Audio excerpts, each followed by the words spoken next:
Fine. So, hi, nice to see all these familiar faces. Okay, so we'll start. We'll start at 3. So just a couple of minutes, just waiting.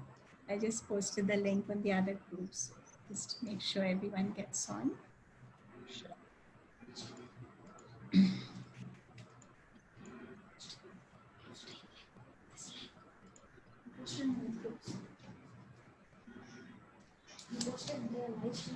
Yeah.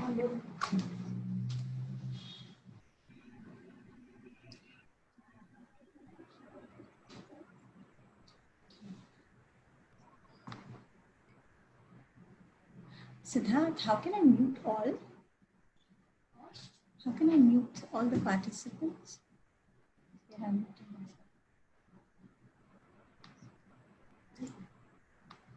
here.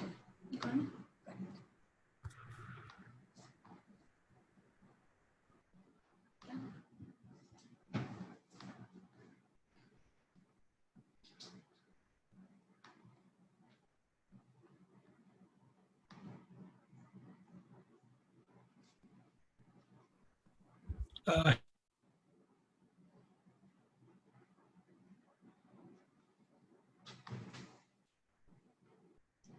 Yes, I found it. Yeah, so I have muted everybody because there will be a lot of disturbance otherwise from multiple lines. So please do use the chat and I will, yeah, hi. Wait. Okay, I'll give instructions once we start at 3.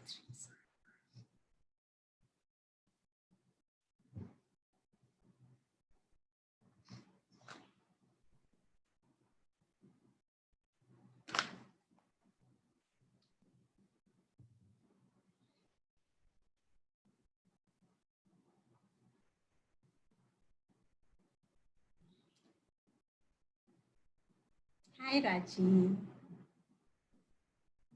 Hi, Ranjali. Okay, so whoever can, do turn your videos on because it would be lovely for me to see your faces again. And it gives a nice feeling of sort of being in the same space, even if you're not. Hi, Ruchira. Hi, Nikhil.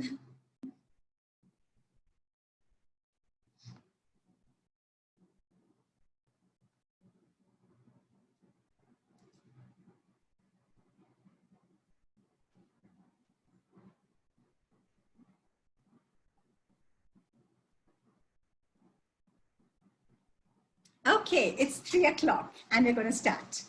Okay, so welcome everyone. And I am so glad that you have decided to explore this wonderful topic with me.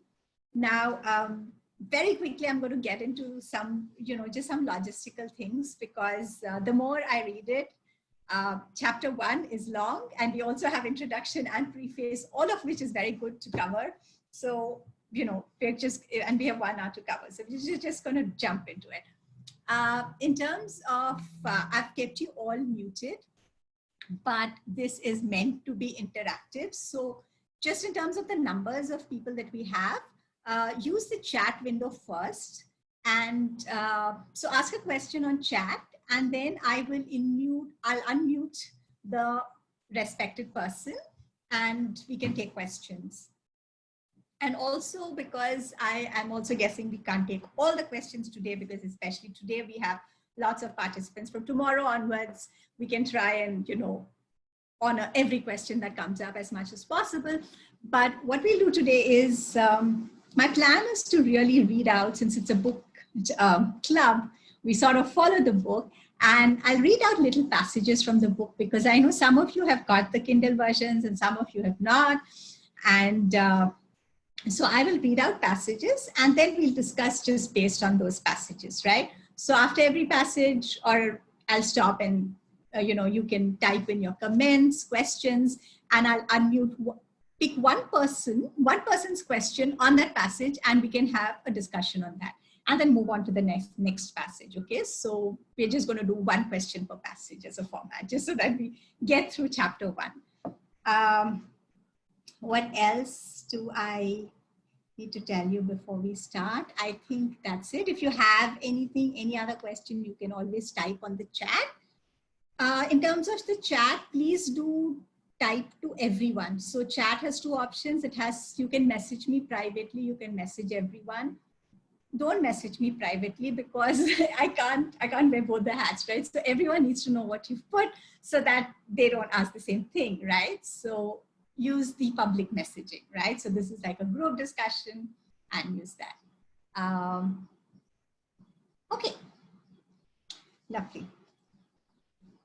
Okay, just a two-line introduction, maybe for those of you who don't know me, I mean, even those who know me, about why I've chosen this book and why I think it's exciting. And just in two lines, I mean, I personally had a very awkward, uncomfortable, and actually unpleasant relationship with money. So I was probably at the end of the spectrum that not too many people are in, which was, I just wanted to do things. पैसे की बात नहीं करनी थी मुझे. I didn't handle my own finances. Somebody else was handling it. And I didn't want to look at my bank account. Literally, like, you know, just the whole idea of doing anything with money used to stress me out. And since then, and some of you have seen the Facebook post that I've been putting. So I posted a poem that I'd written about my relationship with money, which I'd written in 2014. And when, you know, I saw that poem, I was like, wow, so much has changed. So this was a time when I realized I had a very uncomfortable relationship with money.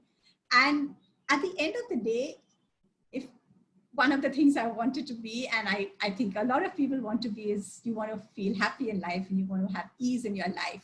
And I realized there was this construct of money, which I had to deal with on a day-to-day basis, because I don't think any of us is exempt from that. And it was causing me so much of unpleasantness. It wasn't really a joyful experience. And so I came into question about where is this separation happening between me and my money? And where is it that I can choose happiness for myself, but not happiness when I'm interacting or dealing with money? And when money, so I would be having a conversation, which is going at a certain state. And then when money would come in, it would just, you know, the frequency would change, my tone would change, my emotional tenor would change. And I'm like, what is happening here? So I made a conscious effort to work on my relationship with money. And of course, when you start looking, you find lots of resources. So this book is not the only resource, but I think it's very comprehensive. So I used different modalities, different books. I started looking at what lots of different people are writing about relationship with money. And it's been 6 years since then. It's ongoing. I'm not going to say that, you know, I'm at the other end of the spectrum with regard to happy money yet. But just in terms of the progress that I've made makes me sure that this is something that anybody can change. And there's a long path ahead as well. So with that, shall we get started? Yeah. Okay. Yeah. So we'll start with the preface. So just an introduction to Happy Money, the book. The author is Ken Honda. He's known as the Money Guru by some. He's written and done a lot of work in money even before he wrote this particular book. And so in this way, in that way, this book is a bit like a culmination of a lot of his previous works, which he draws upon. And then, you know, he's also on his ongoing journey. So this is pretty much, I would think, one of his latest works, as far as I know, on money, okay? So in the preface, it starts with a very nice question where he asks, is your money smiling? And he goes on to tell a very nice story about a lady who wanted to see the cash in his wallet and examine it and actually say, she was checking if the money was smiling. And this made him very puzzled because this is someone who was sort of a money expert. And he says, really? So she says, what are you doing? So he says that she went on to explain that money can laugh or cry depending on how it was given or received. If it is given out of guilt, anger, or sadness, the money will be crying. In contrast, if the money is given out of love, gratitude, or happiness, the money will be smiling, even laughing, because it will be imbued with the positive energy from the giver. So, and then Ken asks, himself. He's like, really? Money has the ability to smile or cry? Money changes when it is given with a certain energy or feeling. And there are question marks on both of these. What? So I'm going to pause a bit here. And so some of you might be familiar with Dr. Emoto's experiments on water crystals, when water is exposed to different kinds of emotions and how the structure of the crystals themselves change. So there is evidence and there is a stream and body of work that shows how emotions, everything is alive and has consciousness, and everything sort of, you know, depending on the emotional state of the, you know, the person who's interacting with that object, the object's nature actually changes. You see this with plants and animals, but even for inanimate objects like money. Now, so those of you who want to see it that way can see it that way. For those of you for whom this is too much outside what you might have been thinking and seeing, you can still use this as a metaphor. Okay, so you can just use this as a metaphor and continue to see what does he talk about. So, and I'm going to flip a few places. So he gives his sort of narration of his own experience with money and why he's looking at studying money and understanding money, and how, and his observations in childhood and young adulthood about how money can either make people very happy or it can also make people very unhappy. And he talks about some case examples of people who had been driven to suicide because of money problems. And all these observations left a very deep impact on him, and he wanted to understand money better. And that started his journey of really looking at how money affects human beings, okay? And he's done this for a long time. And now in this particular book, he's now starting to look at money as energy. So this woman actually asked for his wallet and looked at the notes, right? So then he writes, holding the wallet, my new friend had just returned to me. I thought, what a relief. All the money I have earned over the years and received came from happy people, grateful and joyful people. I then thought about how I had earned my money. And then he goes into, you know, talking about different ways in which you can think. And then I'm going to skip again and come to the itemized place where he says, then it occurred to me that yes, all the people who had given me their money had infused it with these feelings of gratitude and joy. So much happy energy. All the smiling money in my wallet was there because of others. Of course, money is energy. Then I began thinking about my own feelings and the energy I pass along to others when I use money. I stood there for a few seconds and I realized there are so many emotions wrapped up in our money. So many of us walk around with all this energy, and it impacts not only ourselves, but others as well. We like to think that money is just a number or a piece of paper, but it is so much more than that. Money brings with it so many emotions, more than we ever realize.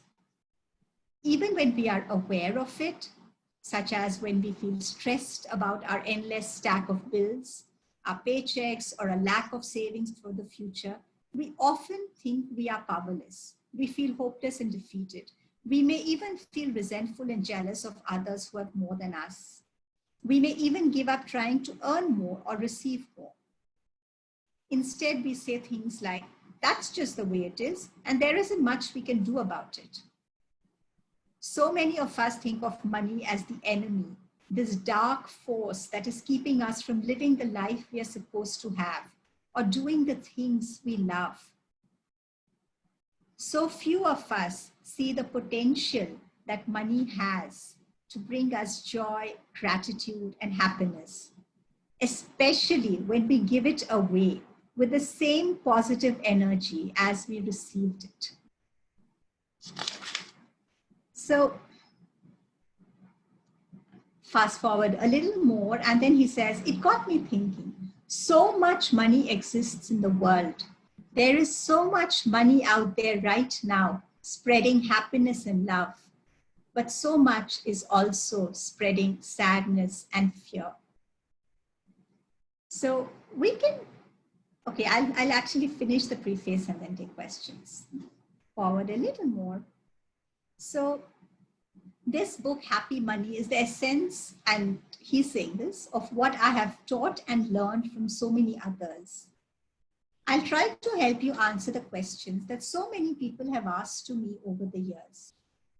How can I deal with money? Can I have more money without incurring great sacrifice? Can I have peace while I am alive? What can I do to create a happy, fulfilling, prosperous, and purpose-filled life? My greatest hope is that this book will help you look at your life in a totally different way and transform your relationship with money. So, okay, I'm stopping there. So I've just read bits from the preface and going to take a pause now to see if anyone has a comment, a question, what you relate with, don't relate it. Oh, by the way, in book readings, and we follow the same format, which, you know, I do when we have readings in the MBA classes I teach, for example, which is none of us are obliged to agree with everything the author says. Okay, so it's nice to read a book, but please keep your own thinking alive. This is not to sort of say, oh my God, everything he's saying is true. Okay, no, let it spur your own reflection, your own thoughts, because finally that's where we benefit from anything, right? So this is, I might sound a bit like I agree with a lot of what he's saying, but that just happens to be a coincidence. And that's why I picked this book. But please don't automatically put yourself in a place that he's a guru and you have to agree with everything he says. So does anyone want to chip in with a comment or question, or we'll go on to the introduction? Can you explain a little more about happy money and cry sad money? Yeah, so what he is doing here is, there are two ways of looking at this, Shweta, which is, one is metaphorically. You can look at it metaphorically and say that, you know, this money itself is sad or happy. The second way of looking at it is energetically, which is actually what he is doing. And energetically, everything is energy. So we know this from quantum physics, right? So like if you look at matter, if you look at my phone, at the end of the day, the phone is made of cells, atoms, molecules, vibrations, and all vibrations, you know, if you go into string theory, you'll see that we think of something as solid, but actually under that, what appears as solid, the source of it is just vibration. And therefore the source of it is frequency. Now, given that the source of, if everything is vibration, that way our emotions are also vibrations. So everything is energetic, and so that is the energetic aspect of this money. You know, the money could be heavy or sad. Yeah, I think I'll keep it at that level here. Let's go on, okay? Yeah, somebody said, can we unmute? Yes, so actually I don't mind doing that, but then people were unmuting and there was too much disturbance. So when you ask a question, just type, can you unmute me, and I'll unmute that person and you can ask. Also, if you type the question first, then I can unmute you, because we want to cover the chapter in 1 hour. So just to be able to moderate the questions. Okay. Yeah, and I know some of you would prefer more of unmuting and talking, but that's something we can do from tomorrow when we have a smaller group. Okay, so since it's a large group, I will need to moderate the questions. Yeah, so Shweta says she associates money with freedom. Okay, yes. Okay, so this is also a time for a quick exercise that we can do. Now, ideally, if this was a class or a live session, I would have paused and said, okay, you can do this right now and share. But again, because I have two agendas, I do want to finish the chapter. Do this later, okay, at your own time. We won't do the exercises now. But no, Vipin, you don't have to have read the book, because you can read it later also if you want, or you can just go with what I'm sharing. So just create a mental model diagram, which is take a blank sheet of paper and write money in the center of it. And then start seeing what all thoughts and emotions come up when you think of money. The best way to do this game is like if you've seen, you play these association games, like you say apple, somebody will think of the fruit, somebody will think of the computer, whatever, right? So it's just our brain is forming all these associations. So like Shweta says, money with freedom, there'll be more. So this is a very quick exercise that you can start doing to get more clarity on to what other associations that already exist in your own mind with regard to money. Okay. And believe me, money is one of those things where the range is huge. We'll have people from, and I'm just going to use the words positive and negative very loosely here, but very positive to very negative, right? Some people will find money very exciting and some people will find money very scary as a construct. So even emotionally, you'll see across people, the whole spectrum is covered. Okay. Okay, so the introduction, the title of it is Happy Money and Unhappy Money. So answering some of the questions. So, and he gives examples of happy money, okay? And when he's talking about happy money, he's talking about ways in which when you're interacting with money, you feel happy or you make someone happy, right? There's happiness involved in that exchange or transaction or owning or thinking about it, okay? So the examples he gives, and I mean, these are just examples, okay? There's a much wider. So he says, help a struggling family member out of a bind, send a few dollars to those affected by a hurricane, raising money by selling cookies for a shelter, investing in a business or community project, receiving money for work or services from satisfied clients. And then he gives, examples of unhappy money. So he says, conversely, unhappy money is the kind of money you use to begrudgingly pay your rent, bills, and taxes. We don't have to stretch our imaginations too far. We've all experienced the flow of many forms of unhappy money. So he gives examples like paying or receiving money as an alimony after an ugly divorce, receiving salary from an employer for a job you didn't like but can't bring yourself to leave, unwillingly paying off credit cards with huge interest rates, receiving money from someone who resents paying you, like an unhappy customer, or somebody who's implicitly saying you don't deserve it, but I'll pay you anyway to honor the contract, stealing money from anyone, okay? So again, these are examples. Each one of us will have our own categories of happy and unhappy money. And the interesting thing here, and I'm just going to chip in a little from my own experience here, is that the examples that he gives all are more contextual, right? Where he's sort of generalizing that in this context, like stealing, for example, is always unhappy money.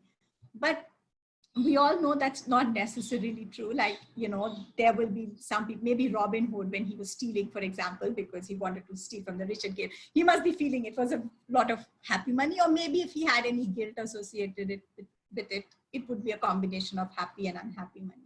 So the point I'm trying to say is that yes, the external context to a large extent determines it, but it is also our internal context. And a lot of what you'll see is, of course, he does go into the internal context. It's about how you feel. So for example, you and, this unhappiness that we feel with money, it's both about when we are spending or when we are receiving, right? For example, you and a sibling as kids, you might receive the same money as a gift from grandparents or somebody, and you would receive it in a very way and the sibling would receive it in a different way. It makes one person more happy, one person is making you feel awkward or embarrassed, or you're like, so just getting to know this, it's a very personalized thing. So rather, to some extent, there are broad contexts that most people feel good when you're helping and donating and all, but it's not just at the level of doing, it's also at the level of your relationship. Okay, so then he says, money circulated in frustration, anger, sadness, despair is unhappy money. This kind of money makes people stressed, desperate, aggravated, depressed, and sometimes violent. It deprives people of their dignity, self-esteem, gentleness of heart. Whenever you receive and spend money, you do so with negative energy, and then it becomes unhappy money, right? So it's really about your attitude to it that's making it happy or unhappy. Okay.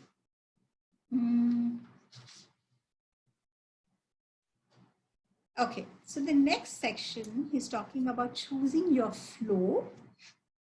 So he says, if there are two kinds of money, then there are only two ways to deal with money. We are in a flow of either happy money or unhappy money. And I thought this was really simple, okay, because somewhere this really puts each one of us on the spot. At least that's what happened to me. I'm like, yes, we are dealing with the inflow and outflow of money constantly. And so it's like sochne ki baat hai. So am I dealing with inflow and outflow of happy money or unhappy money, or both? And if so, in which ratio and proportion? And if I want to do more of the second, then what steps can I start taking? Okay. And then he says, let me state this plainly. It is not how much you make or have that makes you have happy money or unhappy money. It is the energy with which your money is given and received that determines your flow.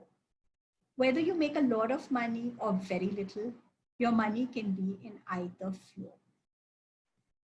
Now, I want to pause here. This has been, again, one of my great takeaways from this whole body of work and also this book. Because I have been in seminars, workshops, again, where money is discussed and which is dealing with topics of, building an abundance mindset and receiving and allowing more money into your life. And many places implicitly, there's an assumption that more is better. And, I'm not saying there's no correlation, because what I noticed from my own last 6 years journey is when my approach and attitude to money started becoming happier, I actually started receiving more. The inflow did increase. But at some point, it's not, the reverse correlation is not so true, which is it's not necessarily that if you're receiving a lot and spending a lot, that flow is necessarily a happy one. And seriously, for me, at one point, the quest became I was not so interested only in, okay, how can I receive more money, but also in, irrespective of what I'm receiving and spending, how can I have more peace with it? How can this whole flow, this whole dance of giving and taking become a joyful one? Which is it's a different question from how much. It is more a question of how, okay? And then he says, ultimately, it's your choice. If you want to be in the flow of happy money, you can. True, okay? You can choose to be grateful when you receive money, and you can give generously and with joy and enthusiasm. However, based on my experience working with thousands of individuals in seminars and workshops who have come to me seeking advice about money, I realized that this is easier said than done. Most people aren't mindful of their relationship to the flow of money. In fact, I would venture to say that most people, whether they realize it or not, are already in a deeply committed, unhappy relationship with their money. Now, this last paragraph is given in bold, okay? And I'm going to read out that bold part once again, because for those of you who don't join us for the whole week, even if today is the only, discussion that you're being a part of, I want you to get some things that can just change things for you. Again, this is one of them. In fact, I would venture to say that most people, whether they realize it or not, are already in a deeply committed, unhappy relationship with their money. So back in 2014, when I wrote that poem, I realized it actually for the first time. Before that, for all those years also, I had been in a deeply unhappy relationship with money, but I had never even realized it. you know, I would just, like, when money would enter the situation, I would become more chanky, you know, cranky kind of porcupine kind of person, feeling more agitated, less at peace and ease, without even realizing that that had happened because somewhere money had entered my, you know, whatever I was thinking about at that point in time, and I didn't even realize it. So sometimes you realize it, sometimes you don't. And the second thing I want to, once you start realizing it, then you can start changing it, because it's a choice. It can be a conscious choice. I also want to emphasize this deeply committed, unhappy relationship. Ooh, there is so much wisdom here. Now, why do you think we are sometimes committed to unhappy relationships? There can be a whole lot of reasons. We're not very smart as people, okay? I'll give you some reasons. Suppose as a child, you grew up in a family where you saw your parents were struggling with money, or they were unhappy around money, or every time they did money things, they were stressed, or they were like, hassled. Now, as kids, a lot of us, we love our parents so much that we want to validate them. We want to justify them. They are our superheroes. So we want to believe that whatever they did is right. And so that's when we commit to something. Oh, money is an unhappy thing. It made my mother unhappy. It made my father unhappy, which means money is the one to blame, not my father or mother, right? So now, just in order to uphold the fact that they struggled so much and they were unhappy and they were stressed with money, guess what? In my life, I will keep showing, demonstrating, and proving that money makes people stressed, unhappy, right? So this is how we commit to things that are not always in our best interest, just because we want to uphold a certain thing. Or it could be a cultural thing, right? Everybody in my family, we people from this part of the country, or we Indians, we, you know, think that money is evil or bad. And so we are committed to that larger value system or something. And so we commit to the unhappiness or stress with money. Okay, I'm going to skip ahead. I had actually marked sections in pencils, but it's 3:30 and I'm realizing, no, I'm going to skip ahead and go to some key points. So skipping the next section.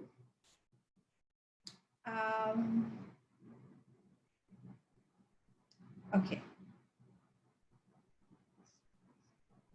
Okay, I'm going to read the paragraph of the last paragraph of the next, because it's quite nice. And it brings out this nuance again about the quantity of money and the quality of our experience with money, okay? Of course, if being rich is your goal, you can aim for that. But most people realize that making a lot of money isn't going to solve all their problems. In fact, many people realize they don't even need to have a lot of money to create their ideal lives. Rather, it's those who figure out how to change their attitude toward their relationship with money by healing their past wounds associated with money. And I just gave you an example of one way in which we can have past wounds, who seem to feel the wealthiest, regardless of what they have. Okay, I will just check on the comments because I see some. Okay, so Pradeep, nice question. If we have to see money personified, what image would you associate it with it? So for everyone, actually Ken Honda gives this as an exercise later in this book, in chapter 1 itself. So this is another brilliant take-home activity that you could do. So you sort of personify money and you say what comes to your mind. You draw it as a devil, a friend, a parent, a slave, a master. What color is it? Is it all pink and frilly, or is it, you know, does it look like Superman or Iron Man? Like, you know, and you just draw and personify money. It's like a very childlike activity. But if you look at what you have drawn in that image, the adjectives you've used to describe money, you'll get a very beautiful idea, insight into how you are seeing money. Something scary, something to be careful about, someone to command and control, okay? Someone who whisks you off your feet, someone that you become a slave to. We have a wide range of experience. Okay. Vipin asks, how to have that kind of harmony with money. And that's what this whole book is about, Vipin, and the journey that we will take care. So we're asking, how do you have harmony with money? The source of money determined? Yes, so that's what the previous paragraph he was talking about, right? Whether it's come from stealing or whether it's come from doing work that you were unhappy doing, or whether it's come from as work that you were very joyful when you're doing. Can you see? You would feel very different about that kind of money. Okay, maybe I can also, I can give some examples here. Okay, so I'm revealing a bit about my life here, but it's okay because I think, you know, been there, done that, most people will have their own set of stories. So when I was doing my PhD living in London many years ago, I was very, very confused. Now, I did grow up with a very, very what you call confused mentality, which means it was very difficult for me to spend money. I just wanted to always hold it. And I was just, and I was not aware of it. I was not conscious. I thought that's the right way to be, the good way. I'm so good, right? So which means now when I was doing my PhD and I was getting my stipend and all of that, even though I lived in London and I loved traveling, I actually sacrificed a lot of travel, place that I could go to, because also, of course, London is an expensive place to live in, and you know, you pay in pounds, everything looks a lot. I would not buy clothes there, I would buy clothes when I came back to India. So I would just save, and I saved up all that money. But I saved it up with a lot of suppression and a lot of resentment, okay? Now that money that I saved up, which I call my London money, later on in life, now when I, you know, finished my PhD and I started earning, and I actually, like, you know, I'm in a place where I don't really have to think much about spending, if it's dinner out, travel, whatever. And of course, now I'm in India, where again, somehow, if I have to, and I noticed this, now I've merged all my finances, but I kept my London money in a separate bank account. I could easily spend my Indian money, but not my London money. Why? Because that London money had been saved up with so much of pain and sacrifice and all of that.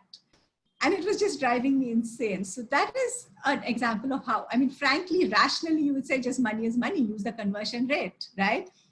How is it that I'm feeling so easy and happy to spend this money, but not that money? That's the energy of that money, right? Because that money had been, it had all this stuck with it. Oh my God, it's very hard earned, sacrificed money. Okay. Can this book be taken as a context to behavioral finance?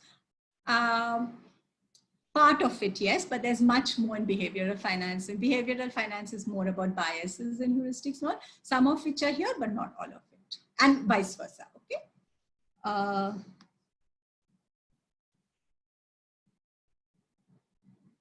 Yeah, an example. Yes, the tall kid example is nice. Okay. So then the next section, he says, what is money? Okay. Let's read this. And this will be part of your exercise that you can do also, right? During the last half of my career, I focused on healing the money wounds that people have. I gave you another example of money wound that I had, which is that I didn't travel, I didn't watch plays, I didn't do this, I didn't eat out, I didn't, all of that. So now that's a money. I chose not to do those things, but guess whom I'm blaming? Money. So who's become the villain and culprit in my life? Money.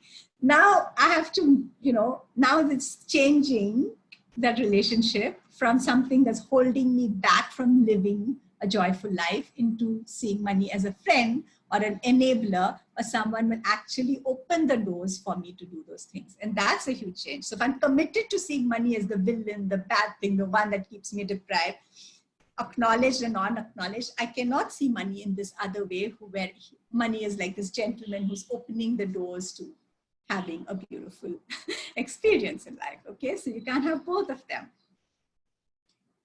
When most people realize what these wounds are, how they occurred, and how they have affected their daily lives, they start to create healthy priorities in life. If you heal the pain you have about money, your financial situations will absolutely change, and dramatically so. And I've experienced this, right? So it's like if you hate someone, or if you're holding someone as a villain and I don't like you. Every time you come, I become chit, chit, chit, chit, and I'm so stressed dealing with you. And you invite that person to your house, are they really going to feel like coming? Will they come?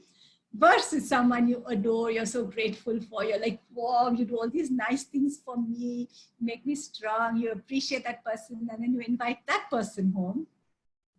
Where's the path easier? In the latter case, right? Okay, and that is why when you change your emotions and your approach and your attitude, you just start seeing that what you're talking about, just the hard numbers in the bank, they go up actually, okay? Okay. Your money and hence your life is a reflection of your beliefs about money. If you believe it is something that can be used for good, that is abundant, and that can be given and received freely. See, there are both components to it, given and received. Something I learned, again, very, very late because it was so easy for me to get and so difficult to get, okay? Your outer life will begin to reflect that inner change. But if you hold on to negative mindsets and false beliefs about money, that it is evil, that it creates drama, that it is the root cause of all that is bad in your life, you can bet that your outer reality will soon reflect that inner monologue. Okay, indeed that it does. Now, why do we create beliefs like this, that money is evil or it's the cause of drama or it creates conflict? Sometimes we just adopt those beliefs because our parents have thought so or our teachers have said so and we've just said, ha ha ha, sach hoga. Sometimes maybe as kids suppose we've seen and witnessed family fights or fights in the neighborhood, or even in movies, fictional fights, people fighting over money. Our brain makes the association that money and fights go together. And very often then we say money has created those fights, which may or may not be true, right?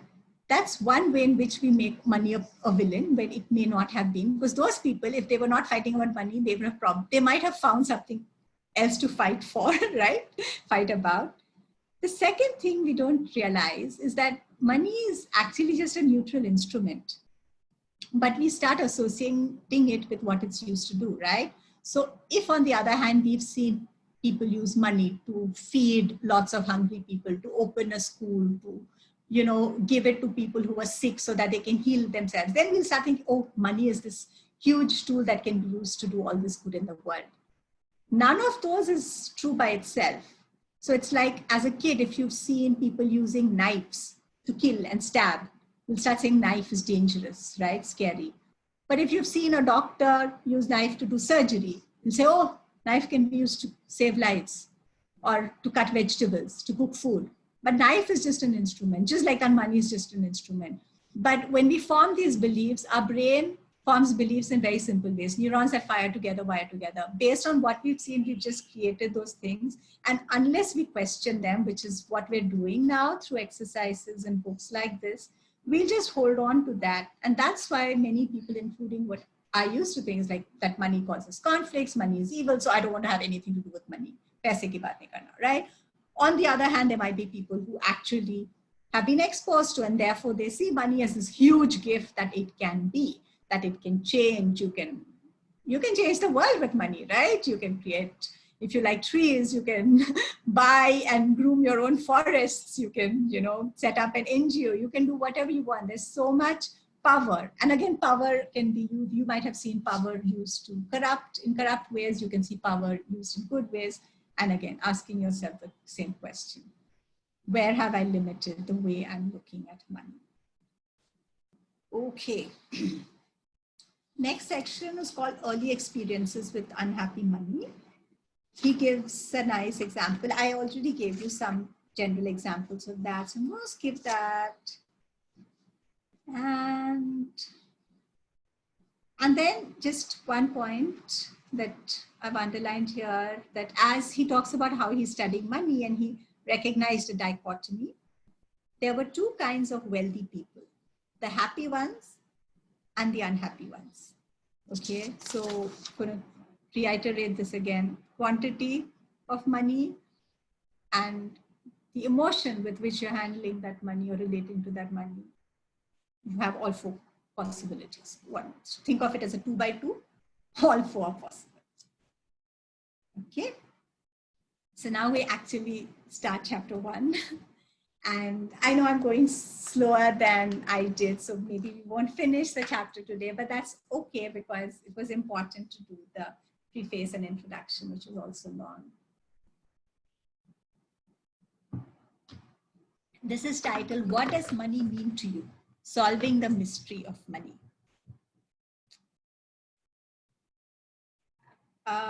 Before I begin to explain what money is, the better question to start this chapter with is, what does money mean to you? Why? Because it's different for everyone.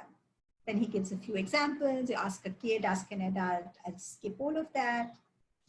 Then he says, I've asked people for many years, what does money mean to you? I'm always surprised by the answers I receive.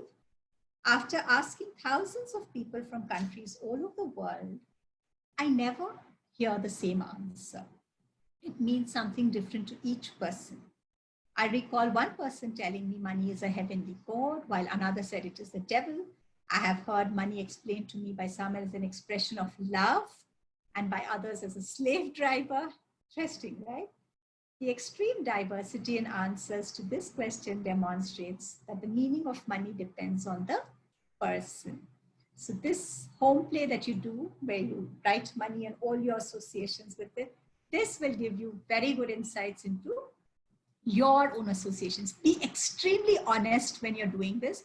Don't judge yourself, because if you judge yourself, your deep, dark fears and things, they won't come out. And if you don't face them, you can't change them. Unconsciously, they will keep influencing you and keep you trapped, like I used to be, okay? Maybe I still am. A few years later, I realize the ones that are trapping me now, but you get the idea, okay? So, okay, then he gives a beautiful analogy of playing Monopoly. And I'm going to skip that because it's a huge analogy, but just in a summary, what he's saying is that when we play Monopoly, the game, playing that game can give you very shortcut insights into how you feel about money, okay? And then he comes to create this analogy about money as a game, okay? So the next section is titled, okay, wait, I must read the last paragraph of the previous because it's a huge takeaway again. In my experience, the people who have the most fun, feel the most confident, and realize it's just a game always come out ahead. This is so beautiful and so liberating, okay?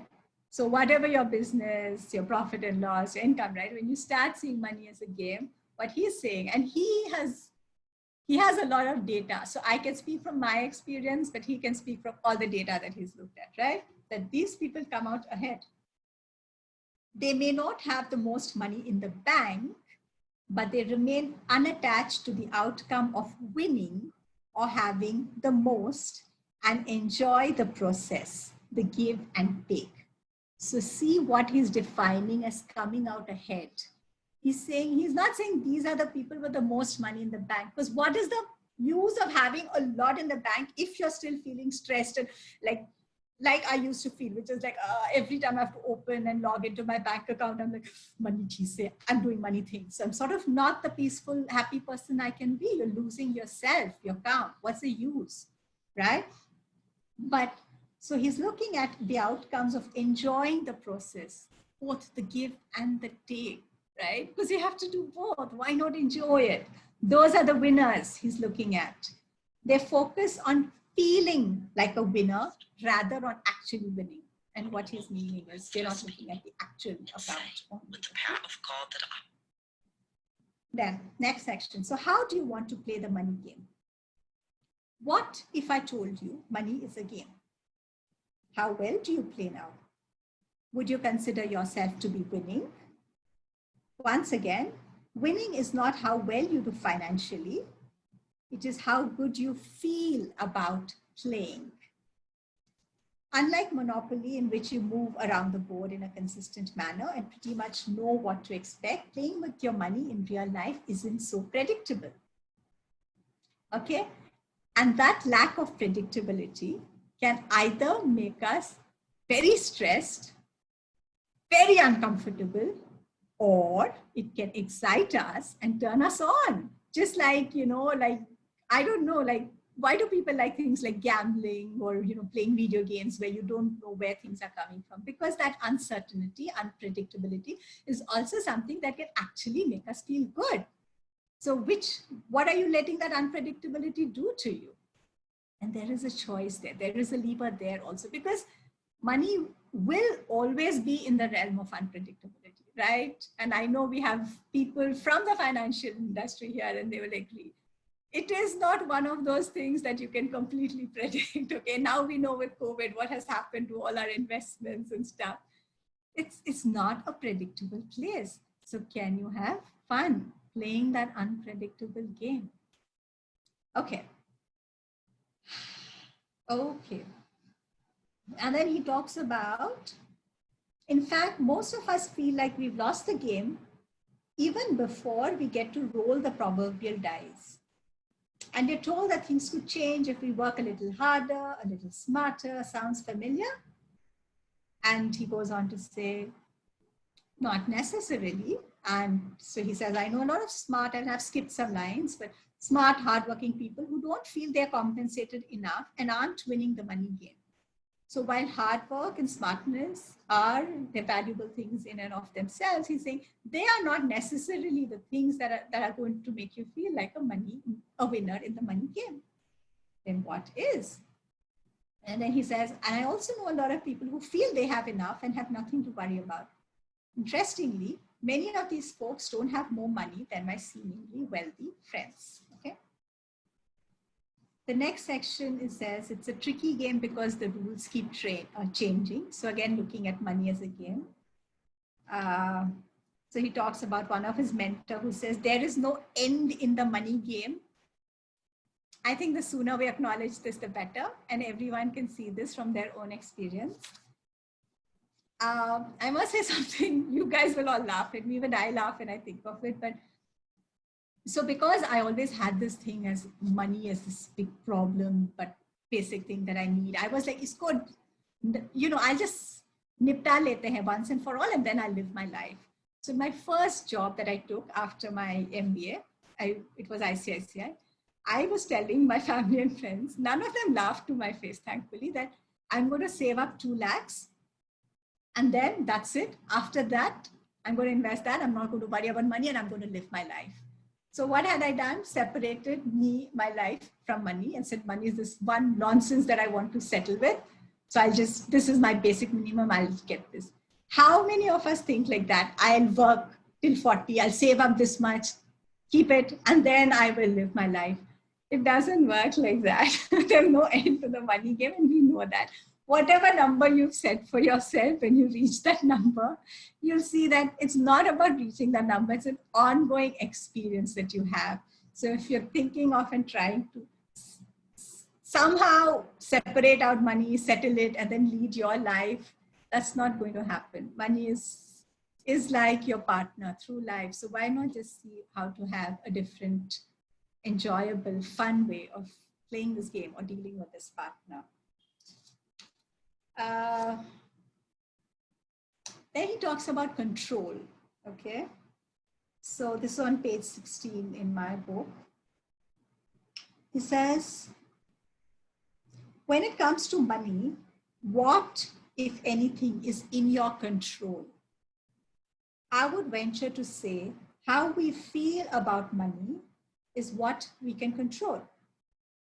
And that has more to do with our feelings about being wealthy than any real estate, stock, gold, or cryptocurrency market out there. So what's he talking about? It's this feeling of how much can you control? And again, last few months have shown us there's a lot that happened that none of us could control with money, right?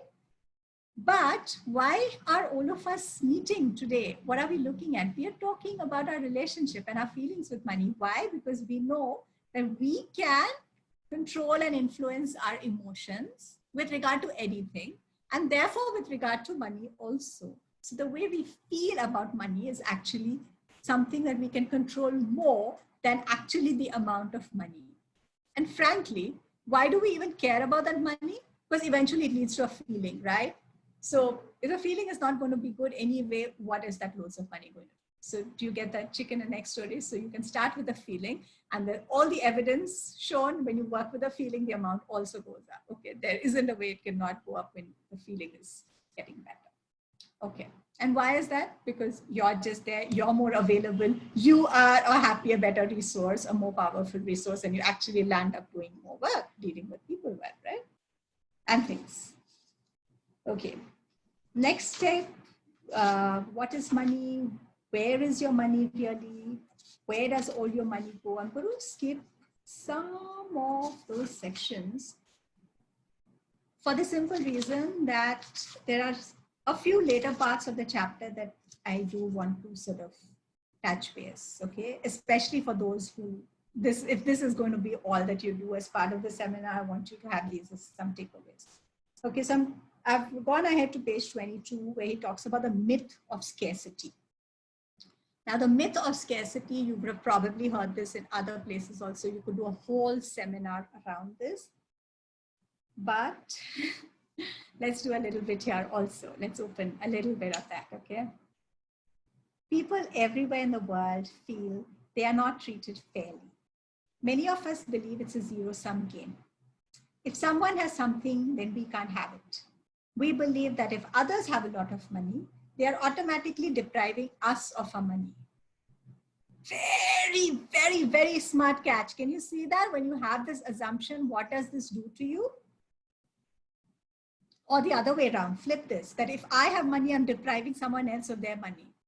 For me, the latter assumption was kicking in a lot. So all those people who are poor and who are jobless, who are going hungry, I am to blame for all of them because I have a lot of money, okay? And of course, this assumption can be the other way. And these are just assumptions, they are not true.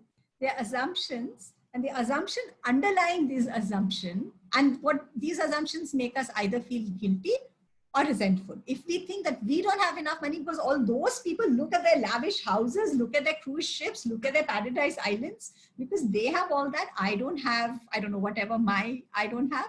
Or if it is because I have all these things, all these poor people are dying in my country, either of them are assumptions, they're not true. The first assumption makes you feel what? Resentful, like a victim, not good enough, lucky, and you resent them, which also means, by the way, you can never become like them. You can't even start going towards them because you're resenting them. The second set of assumptions make you feel guilty. And then you feel really bad to even do better and earn more because you're like, every time you get more money, you're feeling guilty because you feel you're taking it away from someone else.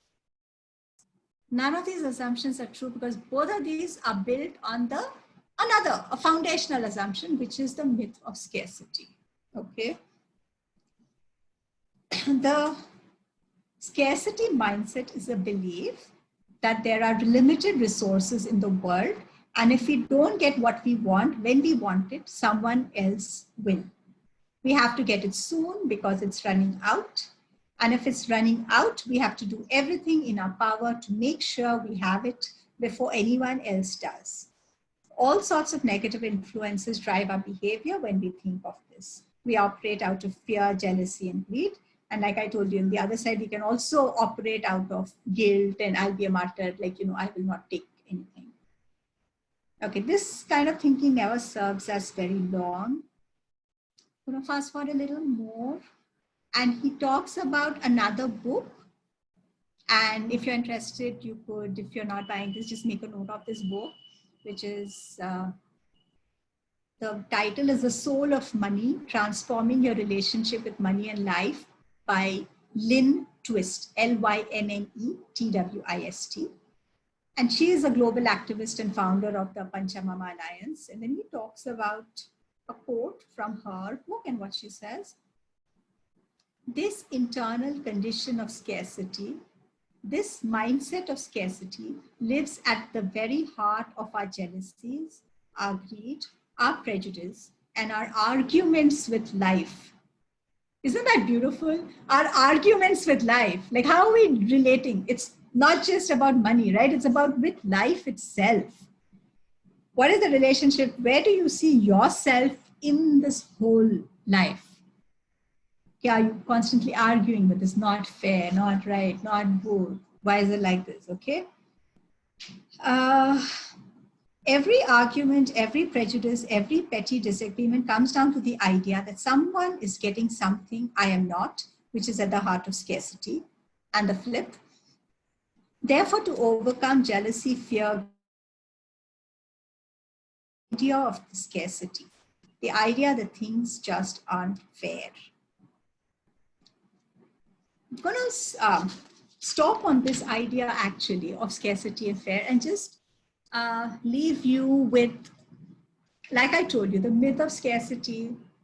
The opposite of that is the myth, the assumption of it's a universe of abundance. Now, I know we have been taught and coached a lot. We've been brought up on that myth of scarcity, of that finite system. Okay, where if I get something, you get something. But no, if you start looking at even the way the economy works, you'll see there are lots, it's win-win or it's lose-lose. Like now in COVID, everyone is losing. Okay, it's not a finite sum game. Yet we tend to think that it is. I'll share with you what I use every time I get myself catching this whole idea. Like, you know, I look at nature. So look at nature, because nature, and when I'm saying nature, I'm saying look at trees, plants, forests, how they grow, right? Nature shows us in our face the opposite of the scarcity paradigm, which is the abundance paradigm. So, I mean, so I live in a really green campus, which is mini forest. And also every time it rains and I go for a walk and all, I'll see that there are all these little seedlings growing. Not all of them are going to become tree, but there's so much abundance. Okay, it's just like green, it's just growing, right? That's nature. That's abundance. So we live in a universe where the core value is not scarcity, it's abundance. We are part of it. We are not different from nature. We're just walking, talking animals, right? Now, when you start seeing that there is abundance at the backbone of it, you can actually compensate all these downsides that come from the scarcity mindset, which make you feel afraid, right? Scarcity drives into fear. Fear means your reptilian brain is under control and you make these very fight or flight kind of responses. Not great decisions, grabbing, clinging, just enough to keep afloat.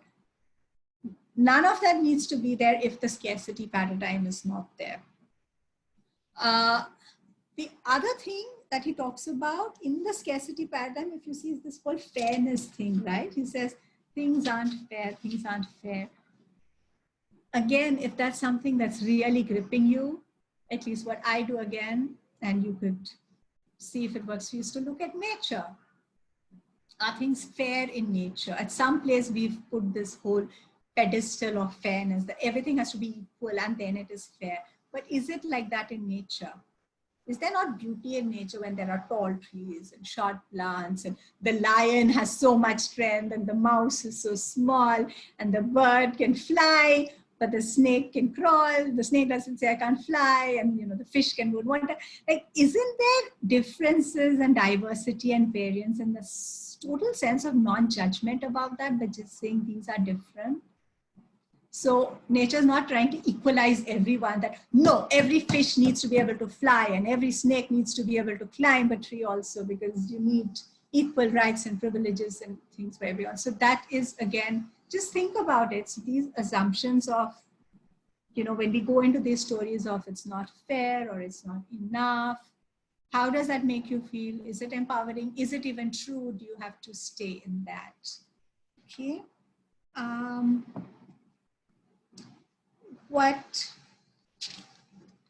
We have not finished chapter 1. Okay, I'm sorry, there is a lot here. And please, you know, even if you don't join us for the rest of the book club, just get a copy of the book on Kindle or whatever and read it if you feel like. Just to tell you what's to come more, there is a whole section on taking a Zen approach towards happiness and money, which is also very beautiful. Something on love or fear, your relationship with money. What does it mean to have an abundant relationship with money? Okay. And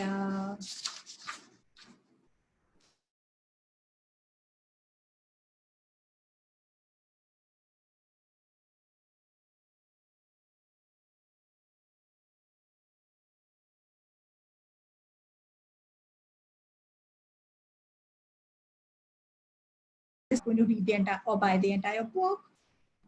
So, and this is the concluding part of chapter 1. Can you hear me? Yeah.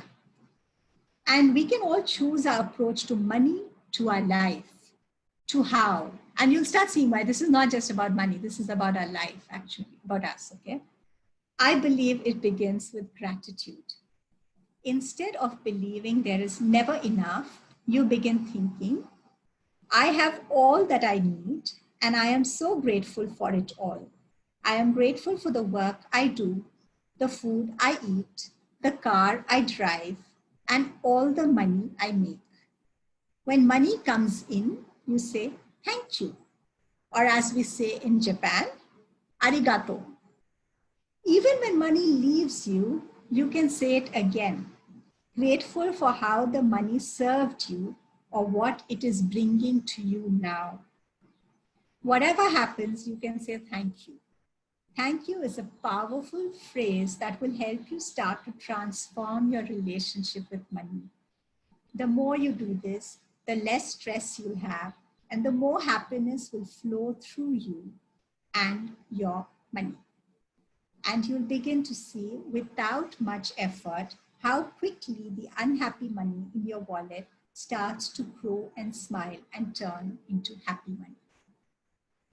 So if the only exercise you want to do is this, arigato in, arigato out. Arigato meaning thank you. So thank you when the money is coming in, which by the way is very intuitive and easy to say, right? So when I started gratitude logging as part of other things in positive psychology, it was very easy for me to say thank you for my salary, thank you for the gift.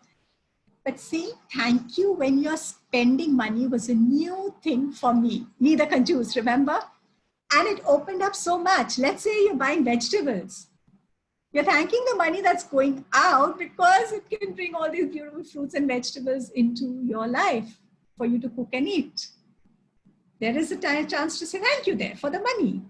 When you're giving money to somebody, let's say you're paying your household helper or someone, I have to pay. I'm parting from the money. That's how I used to feel earlier. No, thank you for cleaning my house and giving me the service, because that I can say thank you for, that I value. That's why I have employed this person, right? So every paycheck, everything, you're paying your phone bill. Thank you, this phone, I can call up my parents and Vodafone, whatever, whichever bill you don't want to pay. Thank you, now I can talk to my relatives, I can make my business calls. Thank you when I pay the internet bill, right? So even when there is an outflow of money, so you feel like chhoot raha hai, loss or something's going, and the panic fits in, you say that thank you and you remember that this money is actually getting you something. Maybe, and even if you're donating to charities, bringing a smile on the faces, giving food to some people, right? Something's being done, and so therefore you can fill in that thing with thank you, which means you're feeling grateful. Money coming in, you're feeling grateful. Money going out, you're feeling grateful. And you're like, I'm so grateful about my life. Okay, it's a nice space to be in. And it's a great way to cut those things of money, okay? The give and take and sort of ease in the flow. So I guess, yeah, I'll stop now. I will take the 2 questions that are there. And whoever's joining us from tomorrow onwards, we'll continue with the rest of chapter 1 and then we move on to chapter 2, okay? So, okay. Biren, India has traditionally been a society that has been scored full of wealth accumulation. Thank you for saying that, yes. Yet in the midst of this pandemic, we see discrepancies in how our society treats various sections of our society, and treatment of migrants, letting them reach, making them pay. Yeah, beautiful. Okay, okay. I'm not reading it out because everyone can read it. It's on the chat. Middle and upper class Indians, standard abroad. How do you reconcile with this good money? Oh, okay. So remember this idea of good money and bad money. It's not good money and bad money. He didn't start with that. It's more we're looking at, but from there we're starting to look at happy money and unhappy money. So you bring the focus onto yourself. There is a lot happening that we can't do. Now, I see 2 main points in yours. One, which I really want to address, the first one, which is in the Indian society, And this may not be true for all subsections of society, because we also have Lakshmi as a goddess, right? We have Kuber, who's the god of wealth. So we're not really, it's not unilaterally that everywhere in Indian society we are scornful of money. In fact, a lot of my Western friends are very bored. You have a goddess god called Kuber and a goddess called Lakshmi, which is, for them, the idea of God is much more, different than our gods. So not totally, not all sections, and yet, at least I did belong to a culture and a place where, money is looked upon as like aspire for higher ideals, bigger deals, not money. And that was part of my conditioning why I sort of scorn. I think the only thing you can do now is right now, look at yourself honestly and ask questions rather than being in conclusions. And the questions you can ask is, like, remember the knife analogy that I told you? Has money been made into a problem when it may not be? Have we made money into a villain when money is just an instrument that can be used for good or can be used for bad? In one of my classes, because I do a smaller session on money as part of a larger course that I do at IIM, one student had started with a mental model where money was related to conflicts, and he was just not shifting it. Then we asked a whole lot of questions, and eventually he rephrased that and said money is an amplifier. I'm not saying this is true, but this is what he shifted it to, which I thought was a beautiful analogy, which means if there's conflict and money is involved, it can become bigger. If there is love and gratitude and money is involved, that can become bigger, right? So if you have gratitude for your mother and you want to get her a Mother's Day gift and you don't have any money, you might be able to give a different kind of a gift. And you have lots of money, you might be able to give a really big gift, right? You can amplify that and make this a whole lush, lavish gift. So yeah, that is, be in question and see what do you want to relate to as money, right? Because society and culture would have its own ways of bringing it. The second thing, yeah, I'm not even going to try and reconcile it, but again, what if money, when you see power, politics, if somebody wants to exploit another person, they can do it with or without money. If somebody wants to abuse a person, you can do it with or without money. So where is money just a tool that we have made into a villain? What if you want to call it a villain, the actual source is really the intention, right? If somebody wants to create separation, create discrimination, create superiority, inferiority, and they're using money to do that. But you can use things. If you've been a girl in high school, what has been used to create separation and superiority? Beauty. If you are a singer and musician, what has been used to create superiority and things? Talent, right? So you see different things used to create that. And money is also used. So see it in that way, okay? Someone saying, thank you for this session. Yes, received the thank you. How do you say arigato when you have a loss? Okay, what's your personal, I'll come back to that later, or maybe I should take it with Shweta one-on-one. What's your personal experience of arigato?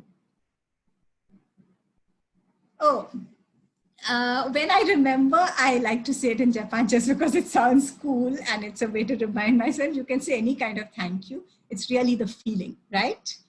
And my personal experience has been very good, especially because it was easy for me to say thank you for inflow of money. I couldn't say thank you for outflow, but now when I see that outflow and when I see that money is going to create good for someone or me, I can always find a reason to say thank you. Okay. Yeah, gratitude journaling. Okay, great. Fine. Okay. So Shweta is here, but I also know her, so I'll take this on one-on-one with her, but I'll leave you all with a small teaser. This is not just related to money. This is this idea of gratitude and thank you. So Shweta's thing was, how can you say arigato for a loss, right? Try saying thank you, thank you, thank you for everything and anything. I made a video on this some time ago. If I find it, I'll put it on the WhatsApp group. Okay, it was a year back, but actually, even before analyzing the situation, if you say thank you, most of the time you will be able to see that in that situation, there were some hidden gems. Sometimes it is self-reflection, sometimes it is awareness, sometimes it has shown you that you can do without something, right? So she's talking about a loss, you lose something and you say thank you for that also. And then you say, what am I saying thank you for when I lost something? And then you realize, oh, maybe because I realized that I am actually okay, even though I lost this thing, which means I'm not so dependent on things anymore. There's some awareness, some realization, some hidden gift that you can always find if you say the thank you upfront. So try it, okay? And if I find that video, I'll send that to you. Okay.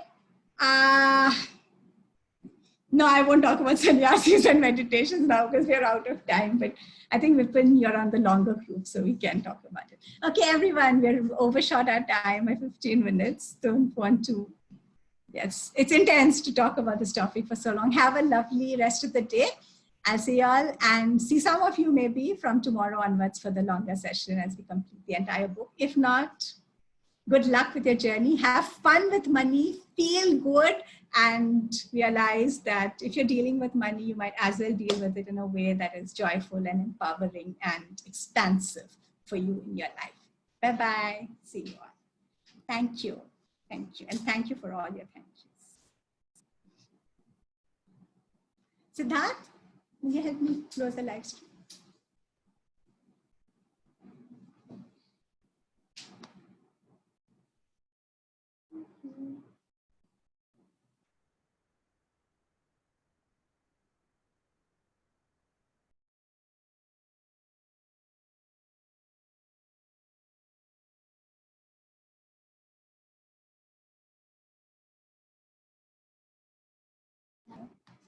No.